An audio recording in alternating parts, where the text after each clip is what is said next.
आप देख रहे हैं देश लाइव, देश की आवाज। ऑपरेशन सिंदूर पर अब राजनीति करना खुद मोदी के लिए मुश्किल हो गया है। प्रधानमंत्री नरेंद्र मोदी पाकिस्तान की सरजमी पर स्थित आतंकवादी ठिकानों को नष्ट करने के लिए हुए सैन्य अभियान ऑपरेशन सिंदूर का राजनीतिक नैरेटिव बनाने के लिए बड़ी मेहनत कर रहे हैं। उन्होंने देश भर का तूफानी दौरा किया है। हरियाणा से लेकर राजस्थान और फिर गुजरात से लेकर बिहार, सिक्किम, पश्चिम बंगाल, उत्तर प्रदेश, मध्य प्रदेश समेत कई राज्यों के उन्होंने दौरे किए हैं। सोचें, अभी सिर्फ बिहार में विधानसभा चुनाव है, लेकिन प्रधानमंत्री देश भर का दौरा कर रहे हैं और हर जगह लोगों के दिल दिमाग में ऑपरेशन सिंदूर के जरिए पाकिस्तान के खिलाफ मिली निर्णायक जीत का नैरेटिव स्थापित करने का प्रयास कर रहे हैं। उन्होंने गोली का जवाब गोले से देने, घर में घुसकर मारने, बिल से खींचकर मारने जैसे डायलॉग्स भी बोले। गौरतलब है कि सैन्य अभियान पर राजनीतिक विमर्श स्थापित करना हमेशा आसान होता है, लेकिन इस बार प्रधानमंत्री नरेंद्र मोदी के रास्ते में पहले दिन से ही रुकावटें आ रही हैं और अब तीनों सेनाओं के chief of defence staff general Anil Chauhan की इस स्वीकारोक्ति ने कि पाकिस्तान के साथ संघर्ष के पहले दिन भारत ने भी अपने लड़ाकू विमान खोए, उनके अभियान को और मुश्किल बना दिया है। जनरल चौहान के बयान ने पाकिस्तान की प्रोपेगेंडा मशीनरी को बिना मांगे एक बड़ी जीत दे दी है और भारत में बन रहे राजनीतिक विमर्श को कमजोर कर दिया है। अभी तक ऑपरेशन सिंदूर का राजनीतिक विमर्श बनाने के रास्ते की एक बड़ी बाधा अमेरिका के राष्ट्रपति डोनाल्ड ट्रंप दिख रहे थे। वे 10 मई से लगातार दावा कर रहे हैं कि उन्होंने भारत और पाकिस्तान के बीच सीज फायर कराई। उन्होंने यहां तक कहा कि व्यापार रोकने की धमकी देकर उन्होंने भारत और पाकिस्तान दोनों परमाणु शक्ति संपन्न देशों को युद्ध रोकने के लिए कहा और दोनों देश मान गए। ट्रंप प्रशासन ने वहां की एक अदालत में हलफनामा देकर यह बात कही है कि ट्रंप की टैरिफ लगाने की असीमित क्षमता ने 2 परमाणु शक्ति संपन्न देशों का युद्ध रुकवाया, अन्यथा लाखों लोगों की जानें जा सकती थी। लेकिन नरेंद्र मोदी, उनकी पीआर टीम और पिछले 11 साल में मीडिया व सोशल मीडिया में बने राइट विंग के इकोसिस्टम ने ट्रंप और उनके प्रशासन के दावों को खारिज करने के लिए कई नैरेटिव गढ़ लिए हैं। देश की जनता भी सीज फायर और ट्रंप की भूमिका पर ज्यादा ध्यान नहीं दे रही है। उसकी नजर में यह महत्वपूर्ण है कि भारत ने पाकिस्तान को उसकी सीमा में घुसकर ठोक दिया, लेकिन जनरल अनिल चौहान के बयान से पाकिस्तान के खिलाफ मिली निर्णायक जीत का नैरेटिव यकीनन कमजोर होगा। जनरल चौहान शांग्री ला डायलॉग्स में हिस्सा लेने के लिए सिंगापुर गए थे। वहां उन्होंने ब्लूमबर्ग और राइटर्स को दिए इंटरव्यू में कहा, असली मुद्दा यह नहीं है कि कितने विमान गिरे, बल्कि यह है कि वे क्यों गिरे और हमने उनसे क्या सीखा। भारत ने अपनी गलतियों को पहचाना, उन्हें जल्दी सुधारा और फिर 2 दिन के भीतर दुश्मन के ठिकानों को लंबी दूरी से निशाना बनाकर एक बार फिर प्रभावी तरीके से जवाब दिया।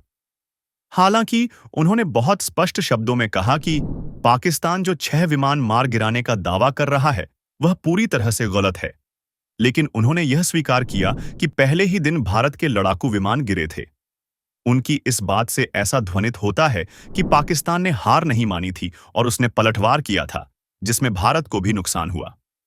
एक तरफ प्रधानमंत्री कह रहे हैं कि पाकिस्तान के खिलाफ निर्णायक जीत मिली और भारत के हमले से घबराकर वह घुटनों पर आ गया और सीज फायर के लिए गिड़गिड़ाने लगा, तो दूसरी ओर सीडीएस जनरल चौहान ने कहा कि कोई भी युद्ध बिना नुकसान के नहीं होता है और भारत ने भी अपने विमान खोए। अगर पहले दिन से भारत ने पाकिस्तान के खिलाफ संघर्ष में संपूर्ण नियंत्रण और निर्णायक जीत का नैरेटिव नहीं बनाया होता, तो जनरल चौहान का बयान उतना असर नहीं डाल पाता जितना अब डाल रहा है। भारत ने पहले दिन कहा था कि संघर्ष पूरी तरह से एक तरफा था, भारत के नियंत्रण में था और भारत ने पाकिस्तान को घुटनों पर ला दिया। लेकिन अब जनरल चौहान के बयान के बाद नैरेटिव बदल सकता है।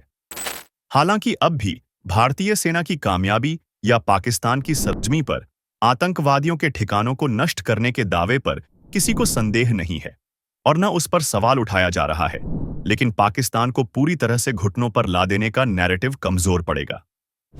उलटे पाकिस्तान के इस नैरेटिव को बल मिलेगा कि उसने भारत को बराबरी की टक्कर दी।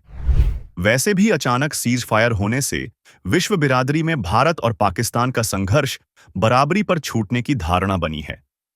अब वह धारणा मजबूत होगी।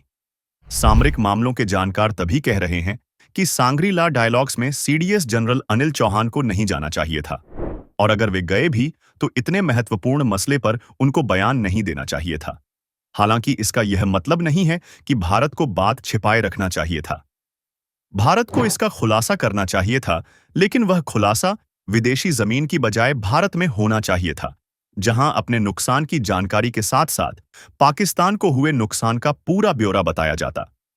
सिंगापुर में जहां सांग्री-ला डायलॉग्स के दौरान जनरल चौहान ने यह खुलासा किया, वहां पाकिस्तान का प्रतिनिधिमंडल भी था। पाकिस्तान के joint chiefs of staff committee के चेयरमैन साहिर शहजाद मिर्जा की अध्यक्षता में उसका डेलीगेशन पहुंचा था, जिसने जनरल चौहान की बातों के आधार पर अपने दावे को प्रचारित किया। इससे पाकिस्तान की सेना को घरेलू नैरेटिव अपने पक्ष में बनवाने में मदद मिली है।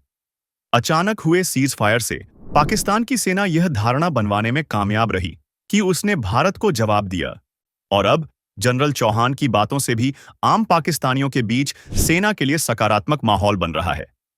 इससे सीमा पर संघर्ष की संभावना बढ़ जाती है। भारत के एक तरफा सैन्य अभियान की कामयाबी की धारणा को सीडीएस के बयान से नुकसान हुआ है, तो दूसरी ओर दुनिया भर के देशों के दौरे पर गए भारतीय नेता, सांसद और राजदूतों का प्रतिनिधिमंडल भी अपनी यात्रा पूरी करके लौट रहा है, जिसको कुछ भी हासिल नहीं होने की धारणा बनी है। भारत का प्रतिनिधिमंडल 33 देशों में गया, लेकिन किसी ने पाकिस्तान का नाम लेकर यह नहीं कहा कि वह आतंकवाद को पालने पोसने वाला देश है, इसलिए उसके खिलाफ सबको मिलकर कार्रवाई करनी चाहिए। इसके उलट पाकिस्तान के नेताओं द्वारा चीन, तुर्की और रूस के दौरे ने उसके अलग-थलग होने की धारणा को भी पलट दिया। उसे दुनिया के देशों और अंतर्राष्ट्रीय वित्तीय संस्थाओं से मदद मिल रही है, यानी सामरिक व कूटनीतिक धारणा में पाकिस्तान अलग-थलग नहीं हुआ दिख रहा है। इससे भी घरेलू राजनीति का विमर्श प्रभावित होगा। ऊपर से बीजेपी के विजय शाह, जगदीश देवड़ा या रामचंद्र जांगड़ा जैसे नेताओं के बयान और सिंदूर बांटने आदि की झूठी सच्ची खबरों से भी भाजपा के लिए चुनावी माहौल बनाना थोड़ा मुश्किल हो गया है। ऐसे में अब देखना होगा कि बिहार चुनाव को जीतने के लिए अब मोदी क्या करते हैं। ब्यूरो रिपोर्ट, देश लाइव।